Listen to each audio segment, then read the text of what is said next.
Hi guys, Adam the OT back again, and this week's simple, fun, and effective activity is called Snail Spaghetti. So Snail Spaghetti is a real silly little fine motor skills game I came up with, but it's really good for developing feeding skills, specifically control and dexterity with a fork. OTs do a huge amount of work on things like feeding and dressing, what we call ADLs, or activities of daily living. You know, the things a child needs to be able to do to be personally independent in their day-to-day life. The way I like to think about it is, if you have an activity like dressing or feeding themselves, something they need to do, I'm going to approach it in a kind of silly, fun way so they want to do it. It doesn't feel like work, it doesn't feel like something they have to do. They're excited about developing these skills because they want to do it because it's fun. Alright, so without any further ado, let's have a look at Snail Spaghetti.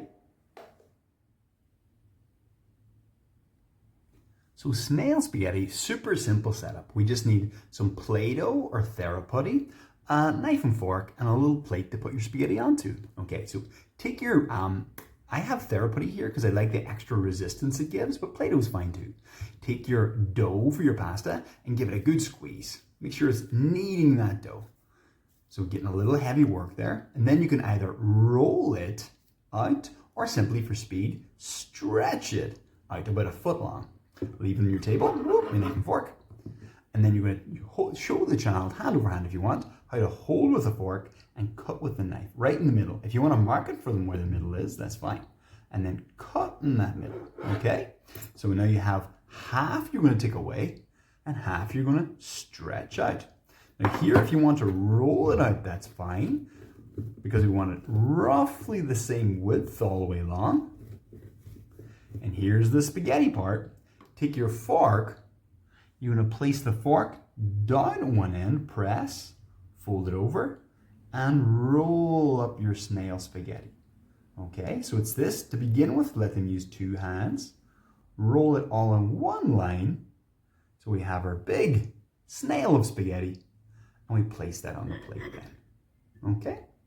Like so. Now we left half of it from before. Let's take that again. We can stretch it or roll it again to the same length. Usually I would say about the width of the child's shoulders, or about a foot wide, roughly.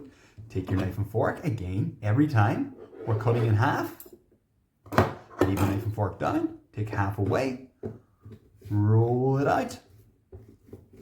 The same width. So you see it's skinnier this time, so we need a little bit more control.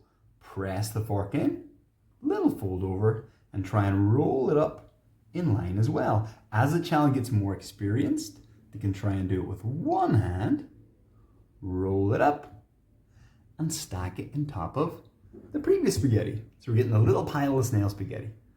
Same again, we'll do one more. Roll it out, same width as before. Every time we take away half, cut.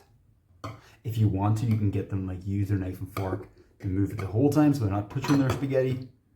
Roll it out. Now this is going to be really skinny. They try and roll out their spaghetti without breaking it. The longer and skinnier, the trickier it is. Little press with the fork, fold it over, and again trying to keep it in line. Not a big bundle. We're making snails every time. Yummy snail spaghetti. And on top. Now you can do that as many times as you want. The smaller and thinner it will get, the more difficult it is. I always leave a little bit at the end to roll into a ball for a little meatball on top of our snail spaghetti. And you get a lot to talk about how it's super gross and lots of fun. And that's it, guys. That's our snail spaghetti. End up with this kind of gross looking little bowl of snails. But because it's silly and different, it's a novel, engaging way to work on this idea of holding with the fork and cutting with the knife, and then trying to dexterously control the fork and keeping the little snails lined up. So usually I say this snail's for mom, this is dad's snail, and my brother's definitely going to eat this snail. So anything that makes it silly and original and engaging, then that helps that skill development we're trying to achieve. Okay, thank you so much, guys. As always, if you do like these videos, don't forget to give us a little like and click subscribe, and we'll update with a new activity each week. Now, thank you so much, guys, and for this week, that's Adam the OT.